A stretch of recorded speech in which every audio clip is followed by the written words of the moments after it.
Hi, it's Titsa, and I'm back with another quick video. Today I will show you how far I've come in hardcore. It's been a few weeks and I have been pretty busy.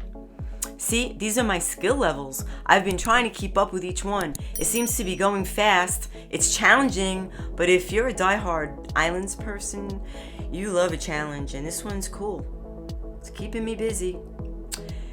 So my latest quest is to spook turkeys to get raspberries, which takes a minute.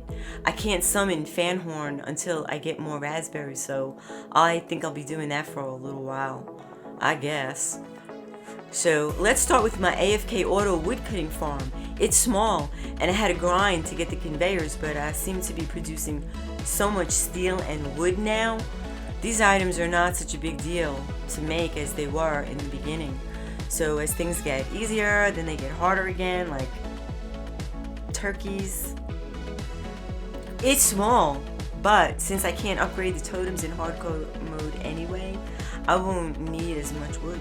This first row is up 2, then over 5 to a row of conveyors. The 6th block is your 3 steps up to your row of trees on the 4th block, right next to the conveyors. Then you can run your conveyor like this. As I said, I worked hard to get the conveyors I needed, and of course, you make a start obby flag in the obby kit. So you respawn here after you fall off the edge. The obby flag needs to be put on backward for some reason. I don't even have a vending machine. It's not needed. It works great, really. So I use the OP auto clicker set to 0 milliseconds and get a lot of wood. See, this is pretty good for a few hours of AFKing. So for the Maple Isle quests, I had to rig up the tap to a maple tree, attach the sap boiler to the maple syrup bottler, and then into some chests. Now I have a ton of syrup bottles. And now that I have a heavy melee weapon, I can fight the mighty Fanhorn, which I will do after I've accomplished spooking enough turkeys. You know, I'm just right there, right at the bridge, but just a couple more turkeys.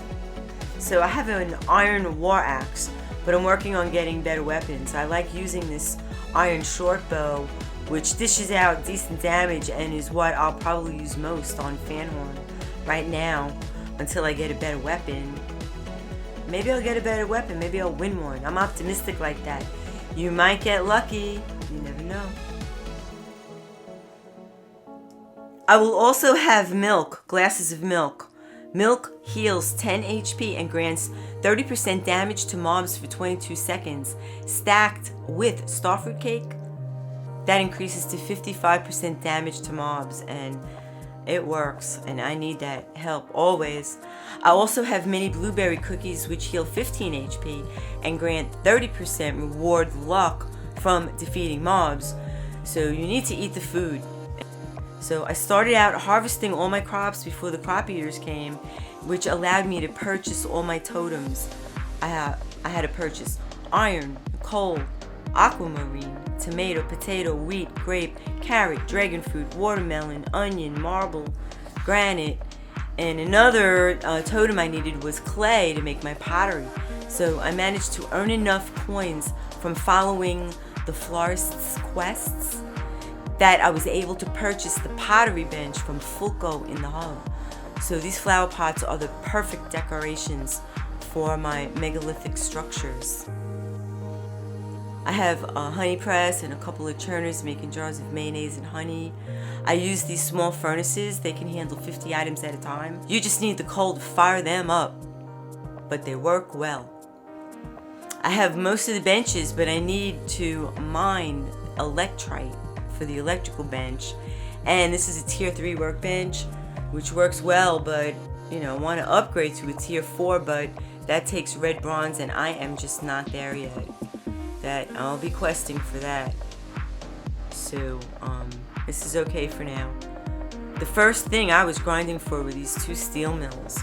I needed smelters and conveyors, totems and chests, and now I have more steel than I need, which is great. So starting with the flowers they gave, I separated the flowers that required bees and planted them near the trees I needed to chop down initially. So I do get some mundane flowers with the flowers needing bees here and there, which you don't get with the flowers that don't require bees. So you get way more non-bee requiring plants than those that need bees. This garden is beautiful. If I see a mundane in this garden, either the same kind of plant is too close to one another, which means less than 3 spaces, or the 2 flowers I'm pairing up don't pair up at all. So check out this beautiful garden. I plan to make this an AFK garden and use the auto flower pickers if hardcore mode allows it, because that is my favorite way to grow a garden. Look how beautiful. I'm finally getting purple flowers now too. So now we could talk about how I've been harvesting my crops while keeping the crop eaters away. I worked hard to get the propellers for the vegetable washing stations. Carrots, onions, tomatoes, and potatoes must run through a washing station to wash off the grease from the conveyor. So I finally have enough to make an auto pizza farm. See, here are my tomatoes growing next to the wheat. The tomatoes must go through the washing station into a food processor set to sauce to make jars of sauce. Then they merge with the wheat to make pizza. Wheat doesn't need a washing station, but its own food processor. And of course, you want pineapple pizza as your food for health. Pizza heals 40 HP when consumed, which isn't bad. Pineapple pizza heals 50 HP, but Peter will pay you much more than plain pizza for a pineapple pizza, so it's something to consider for money if you want to make some extra money. So you see, I have the crop eaters captured down below. Once you have all 3 arrested like this, they don't do any additional damage. When they're spawning on your island, you might occasionally need to take one out if it lands on one of your crops. It will eat your seeds. They don't bother the totems, and your chests are fine, but I occasionally need to replace a few seeds here and there, but it's not a big deal. I'm successfully AFKing the crops I need. They seem to get lured by the mature cactus plants. Crop eaters don't eat vine plants such as my grapes and dragon fruit. I also have a few totems for each, but they like these for some reason. They also don't eat the berries from the berry bushes, so I let them get lured into the hole. My animals are down there too. I have potatoes for my sheep, wheat and spinach for my cows, and berries for my chicken. I'll get more animals as I go too. I'm gonna feed each of my cows some magic potion, and they are gonna have a baby. I do like having milk, so I'll be working on getting an industrial milker.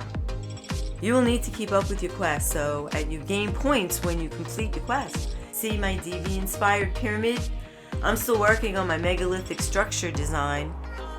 Davey, man, I know. I have to go spook some turkeys first.